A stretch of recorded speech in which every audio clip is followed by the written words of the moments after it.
Boa noite, turma. Hoje nós vamos falar um pouco sobre os cuidados de enfermagem frente ao paciente com distúrbios neurológicos.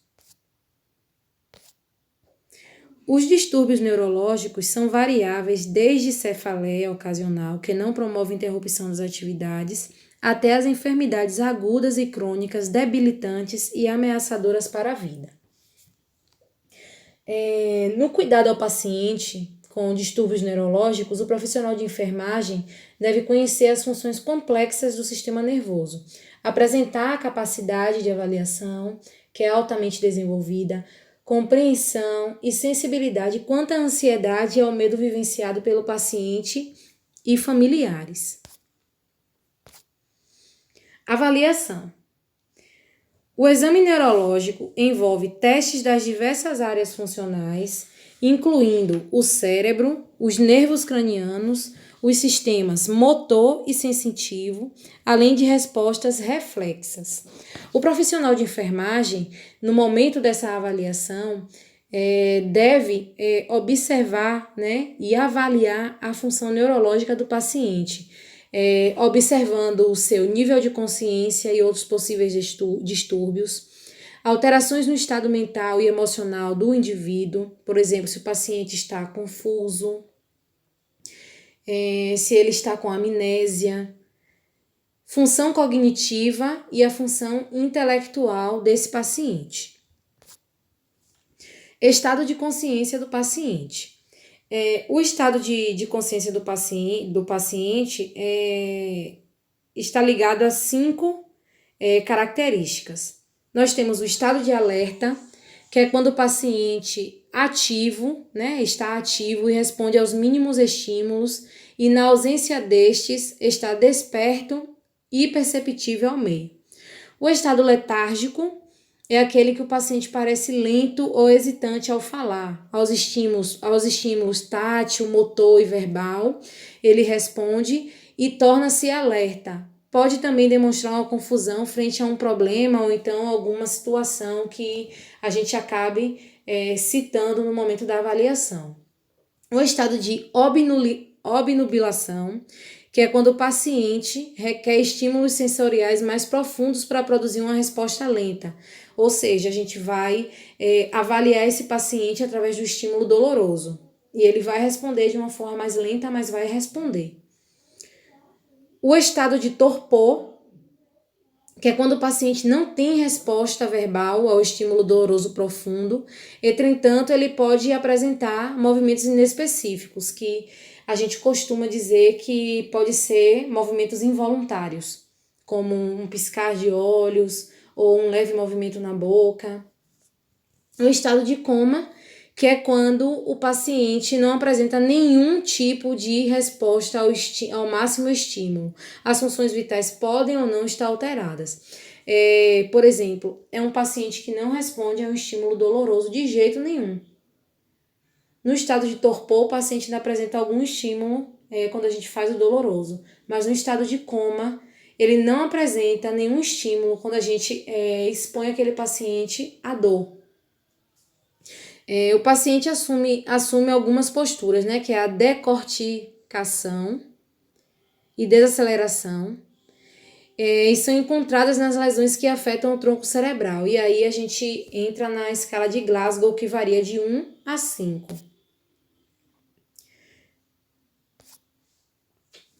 Distúrbios neurológicos. A rigidez de decorticação consiste na flexão dos braços, dos punhos e dedos, com a adução do membro superior e extensão do inferior, e são típicas de lesões no mesencéfalo. A rigidez, causada pela desaceleração consiste numa posição ereta do corpo, com os dentes cerrados, os braços estendidos e rígidos, aduzidos e hiperpronados, e os membros inferiores ficam estendidos. Quando a lesão progride, no sentido da medula espinhal, verificamos uma atonia, que é uma fraqueza muscular, e a apneia, que é uma parada respiratória. Além disso, observamos uma hipotensão arterial, que é a diminuição da pressão arterial, uma queda brusca, E esses sintomas que o paciente apresenta acaba acarretando no comprometimento do bulbo, que é uma função neurológica do nosso cérebro.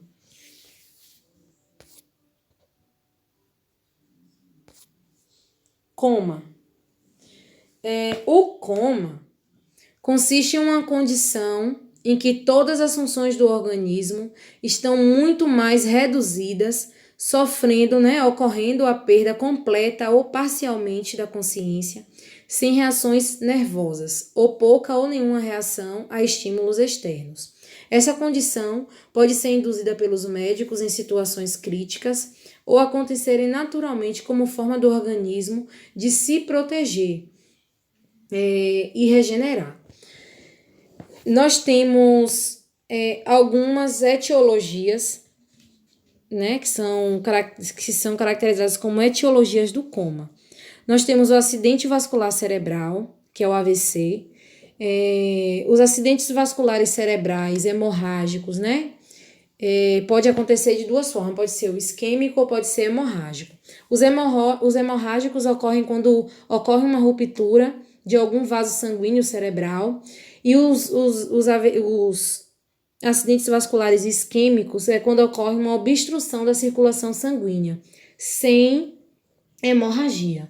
Em ambos os casos ocorre uma interrupção do fluxo sanguíneo, as porções do encéfalo irrigadas pelo vaso acometido, e traz sérias lesões, às células nervosas e aos neurônios. Por isso que é comum que um paciente que sofre um AVC apresente sequelas, seja uma paresia, uma parestesia, do membro superior, direito ou esquerdo, uma dificuldade para falar, ou então desvio da comissura labial, que, falando da maneira mais grossa, é quando há um desvio de boca, quando a boca fica torta, uma parte mais para cima, outra mais para baixo, o desvio de comissura labial, que é bastante comum.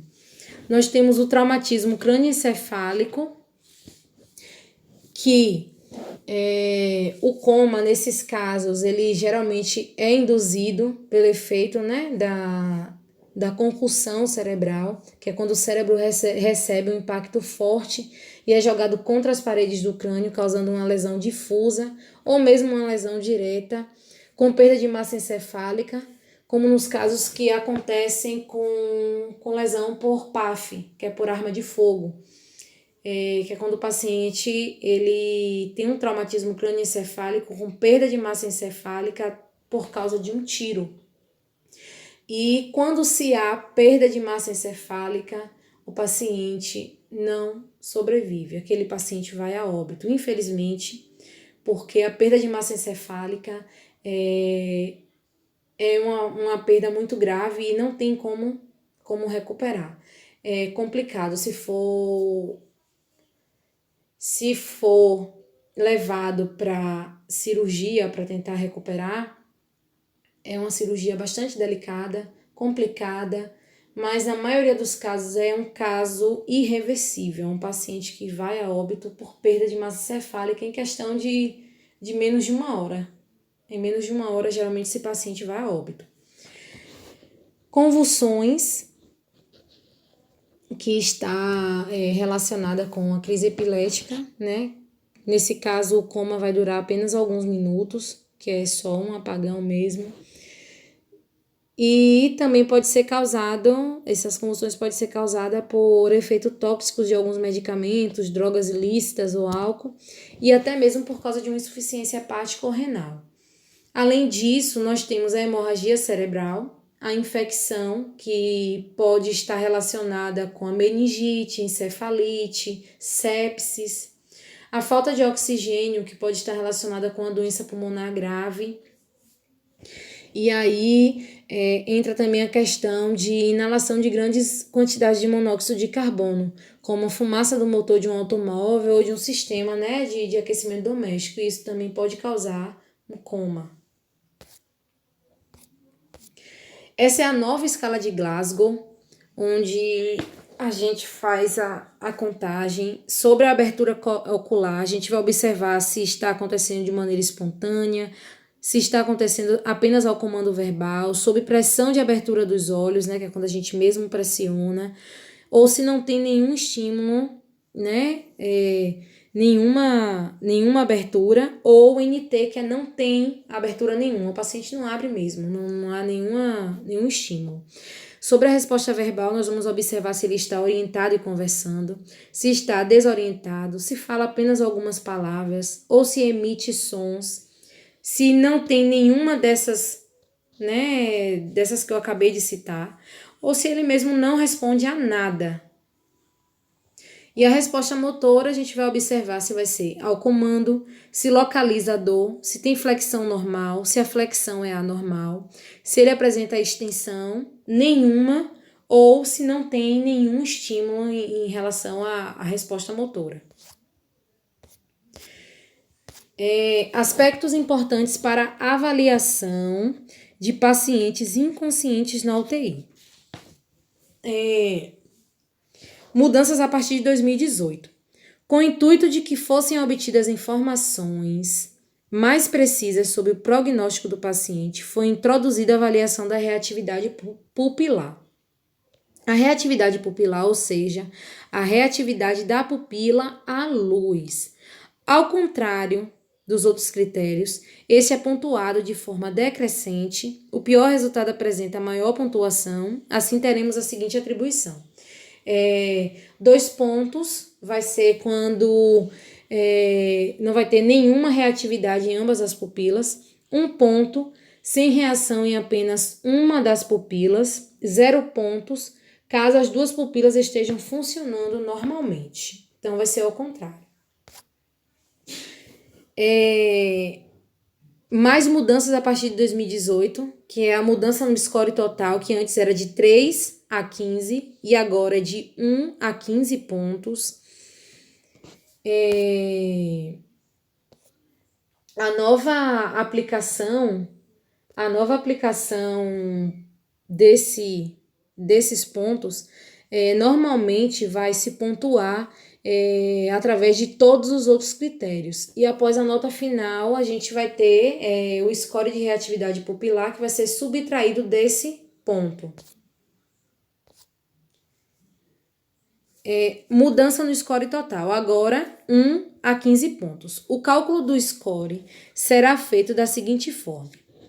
Score total, abertura ocular, de 1 a 4, mais resposta verbal, que é de 1 a 5, mais resposta motora, que é de 1 a 6, menos reatividade pupilar, de 0 a 2.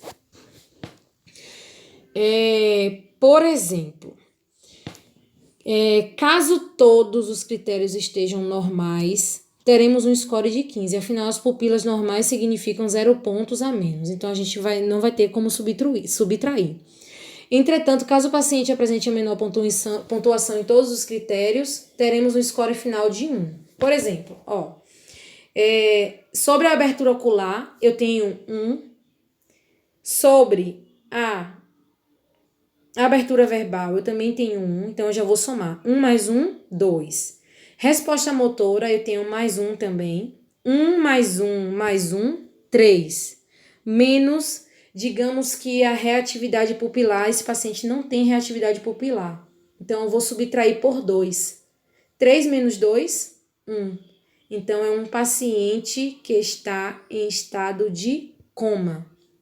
Ele não tem estímulo nenhum. Aspectos importantes para avaliação de pacientes inconscientes na UTI. Mais mudanças a partir de 2018. Pacientes que apresentam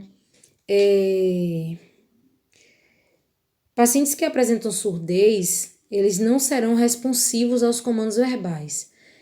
Pacientes com algum quadro de afasia não necessariamente conseguirão emitir respostas verbais adequadas. Então, considerando essas necessidades tão individuais, além das pontuações dos critérios previamente estabelecidos, podemos marcá-los como não testável, que é NT. Nem todos os pacientes são suscetíveis a serem avaliados da forma como a antiga escala de Glasgow propõe. Pacientes amputados não necessariamente terão uma avaliação fidedigna da resposta motora. Avaliação pupilar. Veja como acontece, ó. Na imagem vem explicando como é que a gente chama cada tipo de alteração pupilar. No caso 1, é isocoria, né? Que há uma diminuição, né? Por enquanto ela está normalmente, ela há uma contração maior da pupila, então ela fica bem pequenininha, bem contraída. A midríase, que é quando ela fica muito dilatada. A isocoria, ela está normal. Ela há diminuição da pupila, mas não há uma diminuição tão grande. Então, a isocoria está normal. A midríase é quando há uma dilatação e a pupila fica bastante dilatada, tomando praticamente toda a parte da esclera, né, do nosso olho. A miose, que é quando há uma diminuição muito pequena, uma diminuição muito grande, uma contração muito grande das pupilas. E a anisocoria, que é quando um olho ele está bastante dilatado, a pupila está bastante dilatada, e a outra está caracterizando uma miose, que é quando ela está bastante contraída.